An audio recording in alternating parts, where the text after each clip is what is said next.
affordable cities is our topic. That's a very big, broad topic. What I'd like to do is start with a brief statement from each of our panelists, and the statement, I want you to respond to the following question.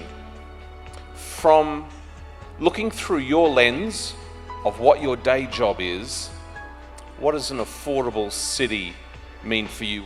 I'm part of the team that's building the Dholera Greenfield city, and it's part of the Delhi-Mumbai Industrial Corridor. So my perspective is primarily coming from industrial greenfield cities.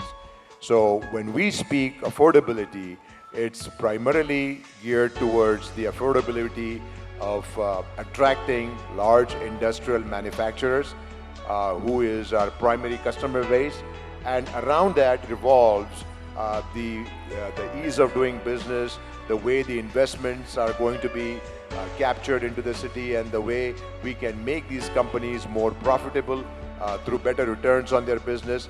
And then related to that in the long term is how do we build housing, affordable housing, so that these manufacturing companies who are coming to our cities will have a good affordable place and a good lively place to live for their families and friends. When you talk about affordability, you must look at all the three aspects: economic, social, and environment.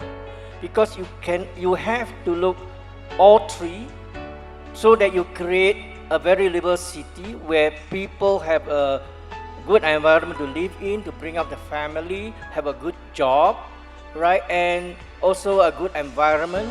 And all this come about because we have very long-term land use planning, so that we reserve land for future development, we create facilities to train and our people, so that we bring in foreign investment, etc. So affordability cannot be divorced from the principle of economic development, from environment sustainability.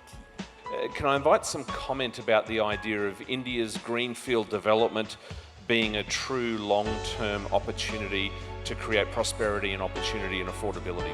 Personally, I feel is the greenfield and brownfield cities has to be adjacent to each other, which can complement some of the development on the greenfield side, which can support the human and manpower and resources at the initial stage.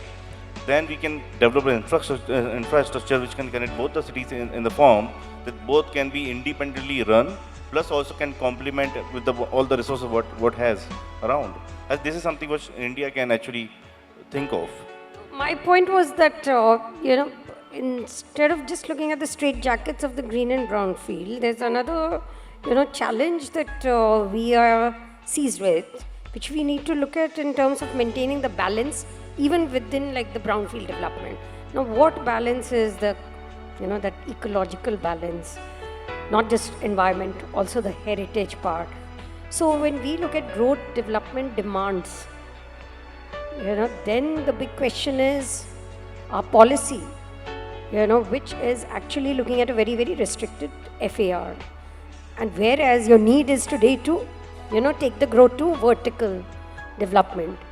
So, that is the kind of questions which we need to engage with today. How did this 100 smart cities start? Before the 2014 elections, the political leadership in their manifesto, they mentioned that they would develop 100 new greenfield cities. So it was new, it was greenfield.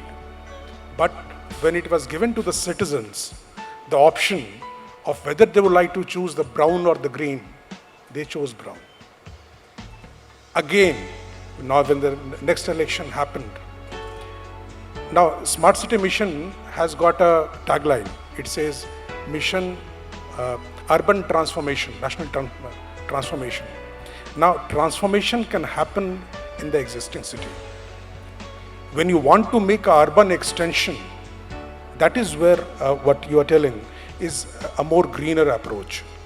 Smart City, incidentally, wanted from the basic idea it was started, it was about green, but people chose brown.